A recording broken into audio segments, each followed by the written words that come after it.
Hello guys, कैसे हैं आप लोग। गाइस, आज के वीडियो में हम कुछ क्वेश्चन सॉल्व करने वाले हैं हमारी कैपेसिटी एंड डेंसिटी से रिलेटेड।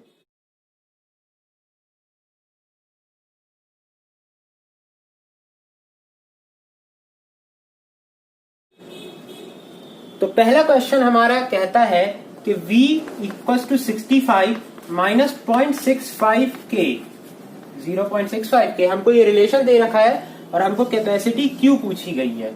तो गाइस, अब देखते हैं, ये बहुत ही सिंपल क्वेश्चन है। कल हमने रिलेशन देखा था V equals to minus of VF upon KJ into K minus KJ। अब इसको थोड़ा अगर खोल लिया जाए तो ये माइनस हो जाएगा और यहाँ K हो जाएगा, तो ये हो जाएगा minus of VF upon KJ into K plus KJ cancel हो जाएगा और माइनस माइनस प्लस हो जाएगा तो VF। तो हमको यहाँ पे इनडायरेक्टली VF की वैल्यू 65 दे रखी है और VF अपॉन KJ की वैल्यू 0.65 दे रखी है, क्योंकि ये देखिए K के साथ जो टर्म है वो ये है। तो गाइस, हमें ये तो समझ में आएगा कि हमें दे क्या क्या रखा है। तो अब हम उसको नोट कर लें अगर, तो हमें क्या क्या दे रखा है। हमें दे रखा है VF की वैल्यू 65 किलोमीटर पर आवर और हमें दे रखा है VF अपॉन KJ उसकी वैल्यू 0.65। अब सर मैं KJ की वैल्यू निकाल लूं तो KJ यहां चला जाएगा, ये 0.65 यहां जाएगा, ये 65 है, तो मेरा KJ की वैल्यू हो जाएगी 65 अपॉन 0.65। तो सर KJ की वैल्यू यहां नोट कर ली जाए, ये 100 टाइम्स हो जाएगा 100। तो KJ की वैल्यू आ गई है मेरी 100 और ये ऑब्वियसली व्हीकल्स पर किलोमीटर में। तो गाइस, मुझे KJ की वैल्यू मिल गई है। KJ की वैल्यू है 100 व्हीकल्स पर किलोमीटर। तो गाइस, अगर मैं इन दोनों वैल्यूज को सब्स्टिट्यूट करूं हमारे फॉर्मूले Q equals to KJ into VF upon 4 में, तो गाइस मेरे को वैल्यू मिल जाएगी 100 into 65 upon 4 approximately 1625 vehicles per hour. ये मेरी Q मैक्स की वैल्यू होगी। यही मेरा क्वेश्चन था। और गाइस, ऐसे ही क्वेश्चन हमारे आते हैं कॉम्पिटिटिव एग्जाम्स में, एकदम सिंपल, कुछ कॉम्प्लिकेटेड नहीं होता है। हम उसे कॉम्प्लिकेटेड बना लेते हैं, इक्वेशंस देख के डर जाते हैं, वैसे हम कुछ रहता नहीं है उनमें। तो गाइस, ये क्वेश्चन हमारा जूनियर इंजीनियर के एग्जाम में आ सकता है, गेट के एग्जाम में 1 नंबर के लिए आ सकता है।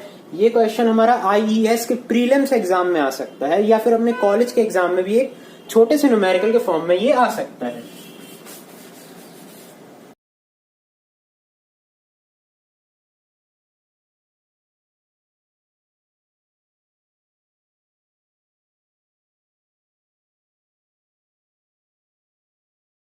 दूसरे क्वेश्चन में मुझे क्या क्या गिवन है। दूसरे क्वेश्चन में मुझे अपने टेस्ट व्हीकल की स्पीड गिवन है, वो है approximately 70 kilometre per hour. Approximately क्या, यही गिवन है 70 किलोमीटर पर आवर।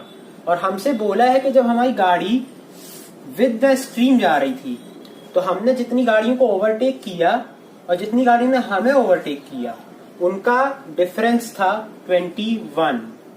ठीक है, चलो इसको x ले लेते हैं। x equals to 21। और जब हम अगेंस्ट द स्ट्रीम वापस आ रहे थे तो हमारी विद द स्ट्रीम हमें गाड़ियां कितनी दिखी, y ले लेते हैं उसको, वो थी 350। चलिए, बहुत बेहतरीन।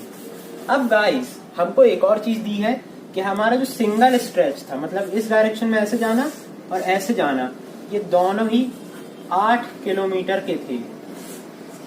तो हमारी टोटल जर्नी हो जाएगी, चलिए हम स्ट्रेच ही ले लेते हैं, सिंगल स्ट्रेच है हमारा 8 किलोमीटर का।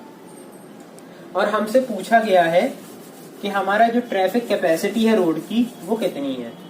तो हमें एक सिंपल क्वेश्चन दिया गया है। अब हमारा इस क्वेश्चन में पूछा गया है कि कैपेसिटी इस रोड की कितनी है। तो गाइस, बहुत ही बेसिक चीजें हैं, ये बहुत बेसिक है, बिल्कुल घबराने की जरूरत नहीं है। लेकिन गाइस, अगर मैं देखूं कि क्या हम कर सकते हैं इस क्वेश्चन में, तो हम कर क्या सकते हैं। तो देखिए गाइस, हमारी स्पीड है किलोमीटर्स पर आवर में और ये हमारे नंबर ऑफ व्हीकल्स हैं और ये हमारा डिस्टेंस है। अगर मैं टाइम की बात करूं तो टाइम मेरा कैसा होगा, डिस्टेंस अपॉन स्पीड होगा। तो गाइस, मेरे को निकालनी है कैपेसिटी। कैपेसिटी होती है व्हीकल्स पर आवर में। तो मैं क्या कर सकता हूं, कुछ ऐसा करना चाहिए कि मेरे टोटल नंबर ऑफ व्हीकल्स ऊपर रहें और इन दोनों का कुछ ऐसा हिसाब किया जाए कि नीचे मेरा आर आ जाए। तो गाइस देखिए, जब हमारी गाड़ी चल रही थी तो पहले उसको 21 गाड़ियों ने ओवरटेक किया, 21 गाड़ी ज्यादा ने ओवरटेक किया, और टोटल गाड़ियां कितनी थी जब वापस आ रही थी तो 350। तो ये मेरे टोटल व्हीकल्स हो गए 21 प्लस 350। पहले दो थोड़ा अच्छे से बना लेते हैं, 21 प्लस 350। और अब मेरे को टाइम निकालना है, तो टोटल टाइम जर्नी का कितना लगा होगा जब मेरी विद द स्ट्रीम गई होगी 8 किलोमीटर, तो लगा होगा डिस्टेंस अपॉन स्पीड, तो 80 अपॉन 70 आवर्स। और जब वापस आई होगी ये 350 गाड़ियों को देखने के लिए, तब फिर से लगा होगा सेम, क्योंकि भाई सेम स्पीड से वापस आई है और सेम डिस्टेंस 8 किलोमीटर का वापस आई है। तो ये हो गई मेरी कैपेसिटी। तो हमारा आंसर आ जाएगा 21 plus 350 divided by 2 into 80 divided by 70। तो गाइज हमारा आंसर आ गया है अप्रोक्सीमेटली 1623 व्हीकल्स पर आवर। यही आंसर है। अब गाइस ये क्वेश्चन भी गेट में 1 नंबर के लिए आ सकता है, या फिर हमारे IES के प्रीलिम्स में आ सकता है, हमें कॉलेज के एग्जाम में भी पूछ सकता है कोई प्रोफेसर, या फिर ये क्वेश्चन जूनियर इंजीनियर के एग्जाम में भी आ सकता है, असिस्टेंट इंजीनियर के एग्जाम में भी आ सकता है, किसी PSU जैसे बार्क अलग से लेती है, इसरो अलग से अपना एग्जाम लेती है, उनके एग्जाम में भी आ सकता है ये क्वेश्चन। और बहुत बेसिक था, मतलब हमें देखिए, हमें 4-5 पता नहीं कितनी चीजें दे रखी थी, हमें निकालनी थी। ये हमने अपने देसी तरीके लगाए कि हमने पहले ऊपर नंबर ऑफ व्हीकल्स लिख लिए टोटल, तो टोटल नंबर ऑफ व्हीकल्स तो यही दोनों है, और नीचे हमको टाइम लाना था। टाइम हमने क्या किया, डिस्टेंस अपॉन स्पीड 2 बार करना पड़ा, क्योंकि एक बार वो विद द स्ट्रीम जा रही थी और एक बार वापस against the stream same distance में आई थी, सेम डिस्टेंस में। तो हमने ये 2 बार कर दिया, 2 बार इसे ऐड बस कर दिया, और अप्रोक्सीमेटली इनका पूरा डिवीजन मारा 1623 व्हीकल्स पर आवर अप्रोक्सीमेट मेरा आंसर आ गया। तो थैंक यू गाइस। अगर आपको आज का वीडियो पसंद आया हो तो इस वीडियो को लाइक जरूर कीजिएगा, चैनल को सब्सक्राइब जरूर कीजिएगा, नीचे कमेंट जरूर कीजिएगा। मैं आपके लिए ऐसे ही वीडियोस लाता रहूंगा। जब तक के लिए peace out and thank you.